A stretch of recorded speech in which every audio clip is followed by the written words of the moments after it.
Hey everyone, welcome back to the next episode here of the Inchstones podcast. I'm here with Alyssa Sierra. She is a mother in my extended group of support and autism moms here locally in New Jersey. But most importantly, she is the mother to Gabriel.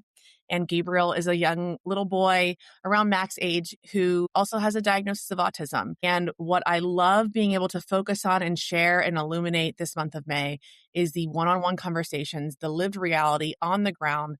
What actual mothers that are sitting here on the front lines in the trenches of severe and profound autism and what that actually looks like. Because when I was starting along my own journey years and years and years ago, I just wanted to know, well, what does the other mom feel? What's the mom that I didn't even know existed? What does she feel a month into this, a year into this? So that's why I'm doing these interviews this month. And Alyssa, thank you so much for being so willing to be vulnerable and share yours.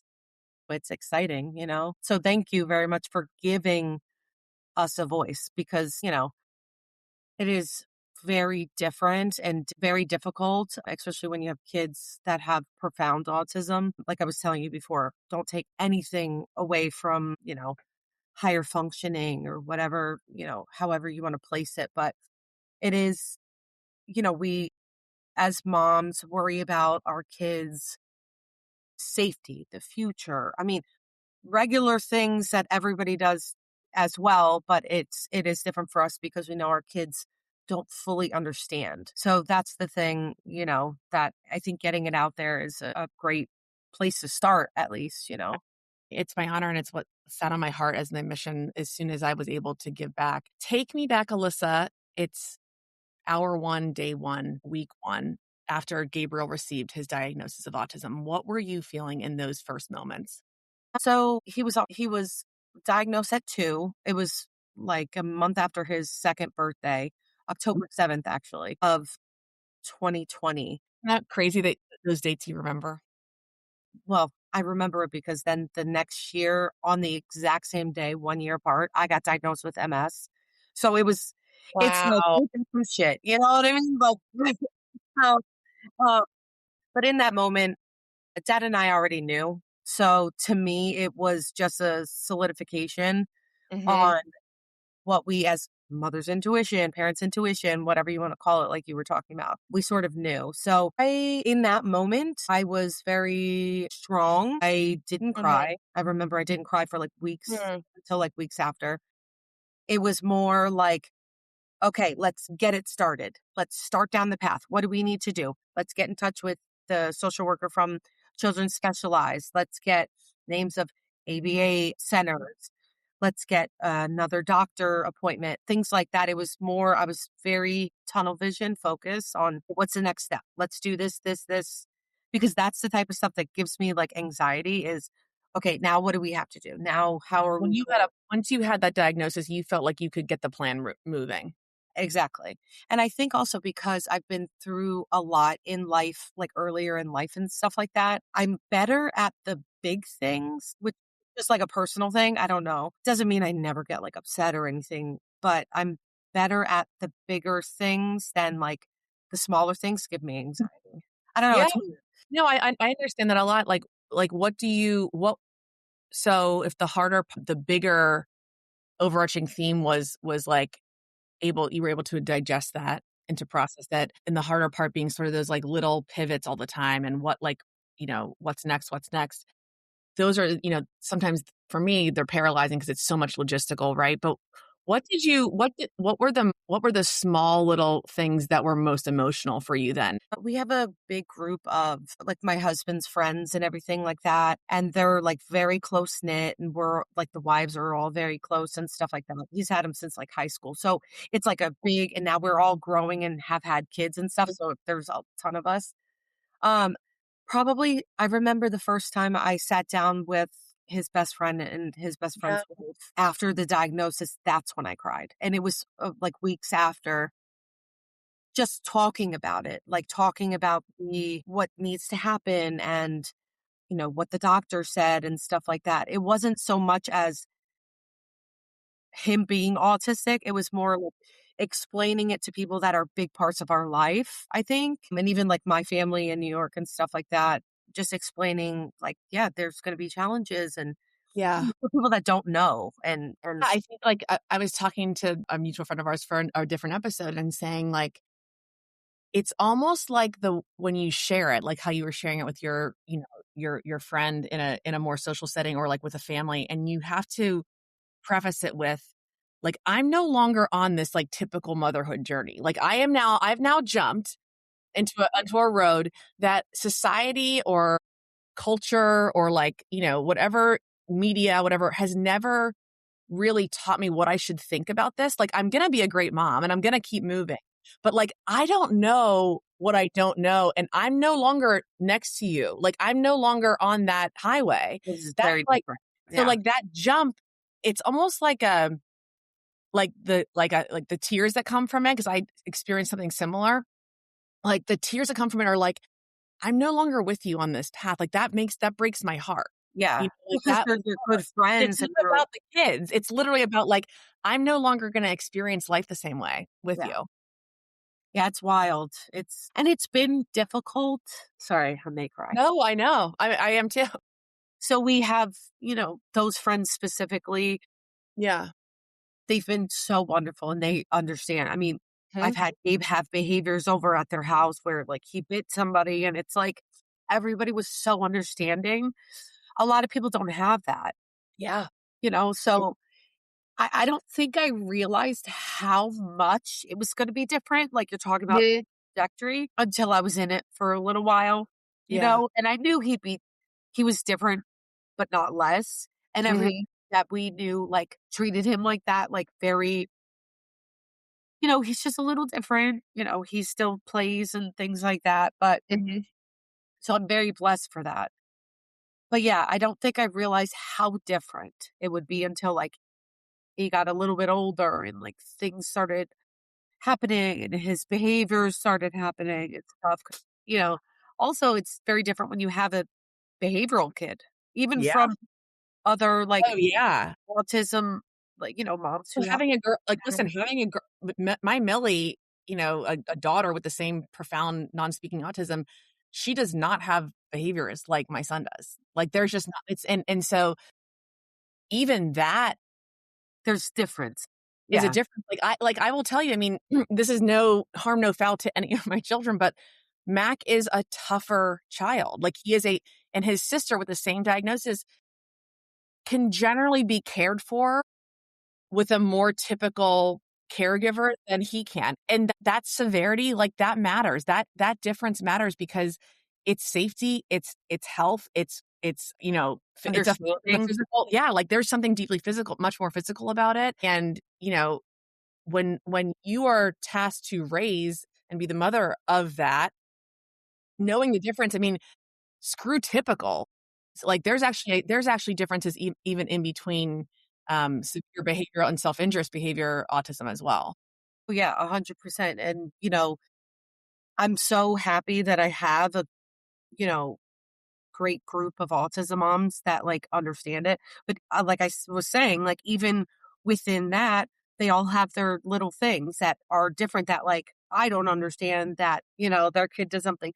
That's why I always Mhm. say when you've met one autistic person, you've met Yep. one autistic child. Yep. It's not there could have similarities, things like Mhm. that, but even the behaviors or how they're aggressive or little things that they do, it's not the same in every other kid. So there is differences. And, I do have another child. I have a 2.5-year-old and she is on the trajectory to be typical.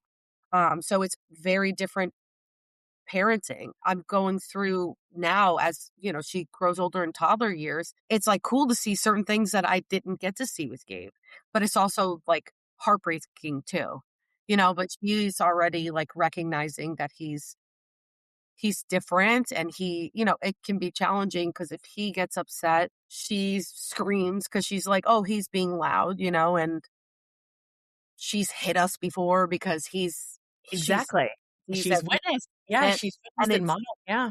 it sucks because you want to discipline her in a certain way that you maybe can't discipline him in the same way. And Yeah. she probably inside her head thinks, well, it's okay if he does it. Why can't I? Think So, about that. I mean, the beautiful complexity in raising a typical daughter and then having my, severely yeah, autistic children is that I get to do both. I always laugh at them. Like, I'm literally sitting on 2 planets of parenthood, and I love both of them, but and it's beautiful to have the complexity and, like, the nuance, but having a typically developing child alongside children with profound autism creates a I wish I could clone myself because the capacity to your point, like, you're churning through things from a motherhood point of view that the majority of mothers don't even think about. They're not even conscious to it, that you're going, "I have to parent her in a way that is right for her to," and you get to understand this, that a typically developing child will respond to, right? She will respond to discipline, she will respond to boundaries in a way that, you know, Gabriel, Millie, and Mac do not respond to. And so that complexity that lies in it is really heavy sometimes. It can be beautiful. I mean, I always think, like, what did it add to my life? I probably see things I have a lot more capacity to see the gray in a lot more situations probably than I used to. Would you say that that's true about you too? that's definitely true with my husband for sure. My husband is very black and white. Mhm. He wants an answer for everything. Why is this happening? Why is this okay? What exactly can we do? Is this going to solve this? He's a very like soft. I've always been sort of a person who can see gray, who can see both sides. So in that aspect, it hasn't changed certain perspectives like that. But now with the parenting, it's more difficult, I think, with the parenting now with the typical child because she's also younger. So it's like she hasn't she's growing up seeing this. That's right. She's And only so known this. She's yeah, so only so it's like, hopefully once she gets a little bit older, like 4 or 5, we can explain it in a way that she becomes more, like, empathetic and, that it changes her in that way. You sound like such an incredible support system. I wanna go back to that with, like, the friend group and your families. Um, how would you coach another mom or parent that maybe doesn't have that and is seeking to ask for more help from people that do really truly love their families and their kiddos? Is there a way that you've realized that really helps to resonate and make those in your circle maybe provide more organic help when you need it? Is there anything that you can share about that? See, it's hard because as supportive as everybody in my life is, I wouldn't like, to help with Gabe, Mhm. I wouldn't ask anybody to, just because of the complexity of some of his behaviors. As How about peop when you were saying you were sharing, as he received a diagnosis and there are times where, you are in those settings where he is behavioral and you have this loving sort of, net of support that's right there. Do you think that that came from being open about the difficulties? Do you think that they when they are around you, they're able to like sort of love and protect and hold you because you are so open about what those struggles are? probably. Yeah. Yeah, and I have people in my life that, like, genuinely, like, wanna know Yeah. as well, and they, like, preface everything. Like, even some of Manny's friends, they'll talk to me when we're at a party Mhm. or whatever, a get together. They're like, "I'm just gonna say this, you guys deal with so much, you Yeah. are so strong." You know how everybody Yeah. says, "You're so Yeah. strong," and that. I don't they always preface it by saying that, and it's like, "That's great." And they ask me questions, like, to really deep dive into it and stuff, and just a lot of people, I guess, just don't have that. As much as it's great, it's also like, you really don't understand. Yeah. Yeah, As and it much gets as you back want to to, exhaustion. it's like, I really Yeah, can't teach it because it's like, I'm not gonna have you come over and watch him when we go out or whatever, because I wouldn't wanna do that to you because you don't understand. the burden is so heavy sometimes. Yeah, and it's like, I don't wanna put that on the other people, Yeah. you What know? what what about the mom that just received a diagnosis? After you've experienced this and, have lived so beautifully in directing Gabriel through, years now, what do you tell the moms or have you had moms come to you and say, "What do I do?" Yeah, I mean, and, I'm part of, like, a bunch of Facebook groups and stuff like that, and I'm always, you know, I really, really honestly have tried to be the positive, like, Mhm. bright light for moms and stuff like that. The close people in my life, I'm like, "This is shit," but Yeah. when I first meet Silver it's lining, yeah. you don't want them to feel like it's a death sentence. It's not a death sentence, it's It's just not different. Make your brain just tell yourself, like, "This is just a different," not wrong, you it's know, just different. and you will have to do things that you probably never thought you would do or bend in certain ways that you never thought you would bend, and in a way, it helps you see the beauty in certain things, and it can make you positive if you let yourself. I just said it to so I'm a lunch aide at a elementary school in town, and I said it to one of the kids that I see her outside the classroom as well, and I said, this day and age, all the kids are, like, obsessed with screens and, you know, how they do things, and their socialization is just different than when we were growing up. And I said, "That's one thing I'm happy with my son gets to stay a child longer." Yeah. And I say that to a lot of people, and they're like, "Oh, I never thought about it like that." If you Yeah. just can change a Oh, part of that to that's such see a the beautiful perspective. brightness. Yeah. Yeah, because, there's a childhood wonderment Yes. because they develop a slower and on a much different timeline that you do get to see them as children for a longer So much period of time. longer. Yeah, for Yeah. sure. And, if you can, you're outside with them or whatever, if they like being outside. Sometimes my son will, when it's windy, just, like, look up at the Yes. and, like, how Yes. the leaves move. Yeah, yeah. I'm like, it's so beautiful to see him see things that we just take for granted. But we Because just I'm like, walk "What is past he and thinking?" they force a pause. I love that so much, Alyssa, because Millie did really just discovered that there's a moon, like, she's, 11 years Really? old. She, like, discovered the moon. It was like something clicked, 6 months ago, and she looked up, and I was like, "Sweetie, yeah, that's the moon. It's all the way up there." And on her device, she's like, "Moon, moon, stars, moon." And I'm like, "I know." And, like, she does this, like, head twitch thing where she's, like, looking up at it and, like, trying to get at different angles. And it forced me to go, "Gosh, you're right. Like, that is powerful." Just to stand in awe of, like, the moon and the stars. Yeah, and it makes you as the parent take a little bit of joy into something that they see differently. Like, they're truly just Right. different. They think differently, and that is okay. Yeah. As much as you want things to be different, and, like, I would love for Gabe to talk one day. Yeah. I've Yeah. come to terms, and I think you sort of this is, an opinion that I would, give somebody is put all the expectations away, pray for the best, hope for the best, work through the worst of it, and just say, if it doesn't happen, it doesn't happen, because you have to adjust your expectations.